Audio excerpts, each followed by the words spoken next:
Luapan kemarahan Presiden Joko Widodo kepada para menterinya pada sidang kabinet 18 Juni lalu menjadi sorotan. Sepanjang jadi presiden, Jokowi jarang mempertontonkan kepada publik kemarahannya kepada para pembantunya di kabinet. Dengan angka kasus COVID-19 yang semakin tinggi dan kondisi pertumbuhan ekonomi yang masih melambat, membuatnya semakin risau. Jadi, tindakan-tindakan kita, keputusan-keputusan kita, kebijakan-kebijakan kita, suasana adalah harus suasana krisis. Jangan kebijakan yang biasa-biasa saja, menganggap ini sebuah kenormalan. Apa-apaan ini? Bismillahirrahmanirrahim. Assalamualaikum warahmatullahi wabarakatuh. Selamat pagi, salam sejahtera bagi kita semuanya.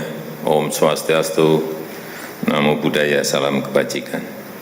Yang saya hormati Bapak Wakil Presiden, para Menko, para Menteri, yang saya hormati seluruh ketua dan pimpinan lembaga yang hadir, yang tidak bisa saya sebut satu persatu. Bapak Ibu sekalian yang saya hormati,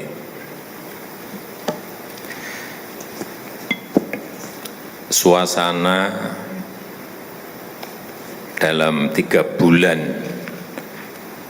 ke belakang ini dan ke depan mestinya yang ada adalah suasana krisis.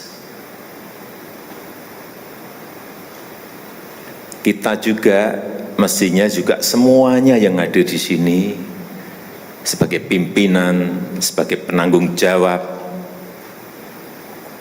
kita yang berada di sini ini bertanggung jawab kepada 260 juta penduduk Indonesia. Ini tolong digarisbawahi.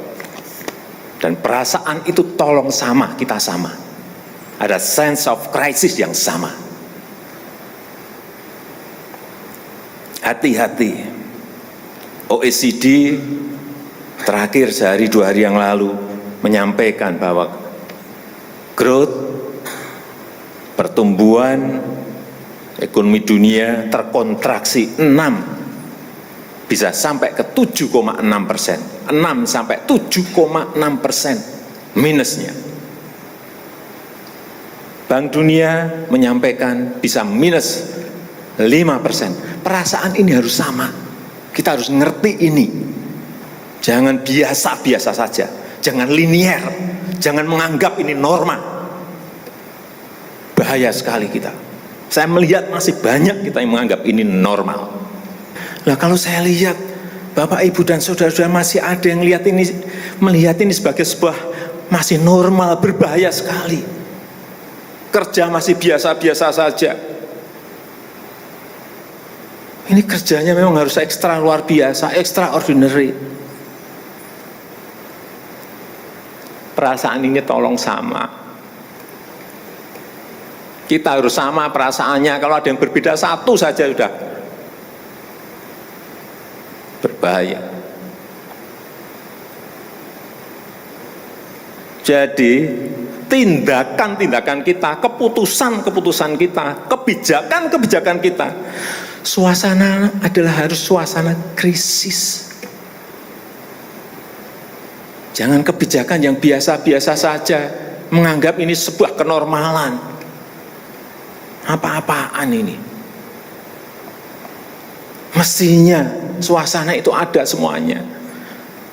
Jangan memakai hal-hal yang standar pada suasana krisis. Manajemen krisis sudah berbeda semuanya mestinya. Kalau perlu kebijakan perpu, ya perpu saya keluarkan. Kalau perlu perpres saya keluarkan. Kalau saudara-saudara punya peraturan menteri keuangan, keluarkan. Untuk menangani negara, tanggung jawab kita kepada 267 juta rakyat kita.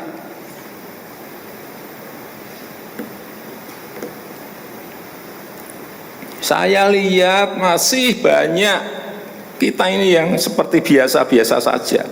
Saya jengkelnya di situ. Ini apa nggak punya perasaan? Suasana krisis.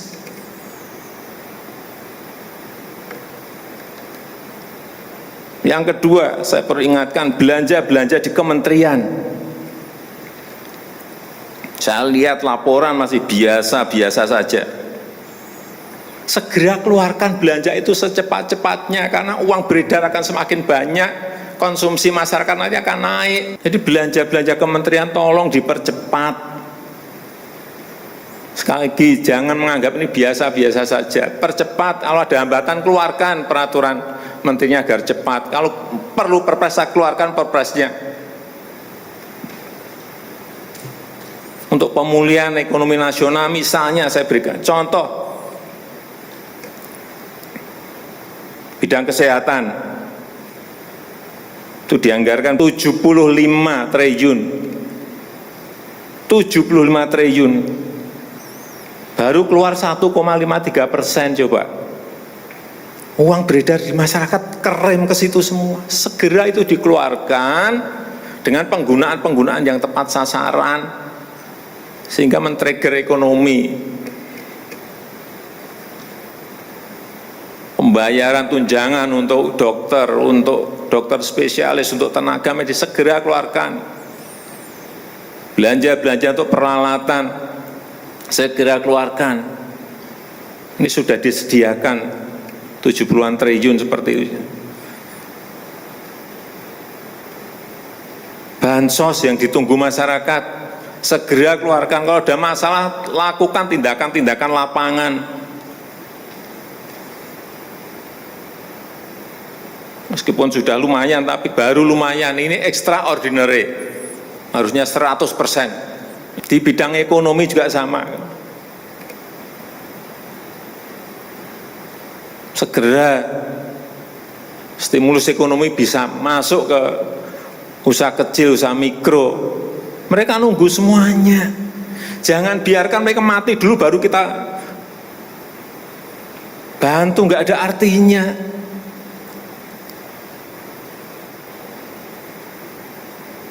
Berbahaya sekali kalau perasaan kita seperti nggak ada apa-apa, berbahaya sekali. Usaha mikro, usaha kecil, usaha menengah, usaha gede, perbankan, semuanya yang berkaitan dengan ekonomi manufaktur, industri, terutama yang padat karya, beri prioritas pada mereka supaya nggak ada PHK.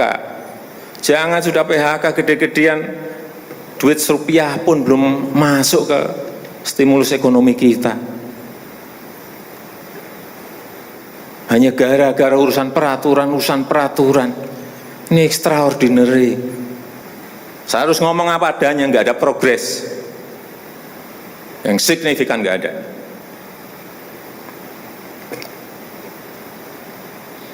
Kalau mau minta perpu lagi, saya buatin perpu. Kalau saudara belum cukup, asal untuk rakyat, asal untuk negara. Saya pertaruhkan reputasi politik saya.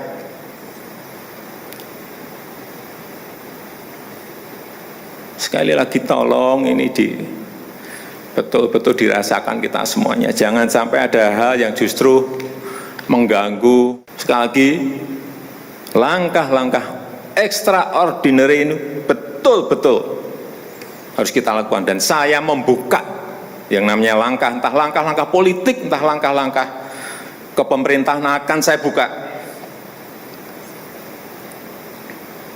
Langkah apapun yang extraordinary akan saya lakukan untuk 267 juta rakyat kita, untuk negara.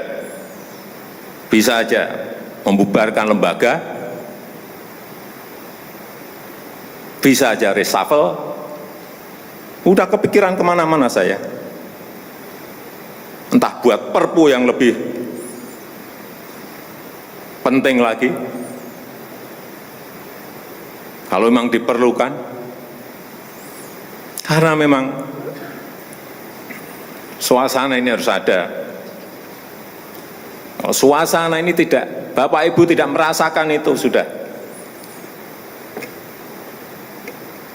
Artinya tindakan-tindakan yang extraordinary keras akan saya lakukan. Saya rasa itu yang bisa saya sampaikan pada kesempatan yang baik ini. Saya betul-betul minta pada Bapak Ibu dan saudara-saudara sekalian mengerti, memahami apa yang tadi saya sampaikan. Kerja keras dalam suasana seperti ini sangat diperlukan. kecepatan dalam suasana seperti ini sangat diperlukan. Tindakan-tindakan di luar standar saat ini sangat diperlukan dalam manajemen krisis. Sekali lagi, kalau payung hukum masih diperlukan, saya akan siapkan. Saya rasa itu yang bisa saya sampaikan. Terima kasih. Assalamualaikum warahmatullahi wabarakatuh.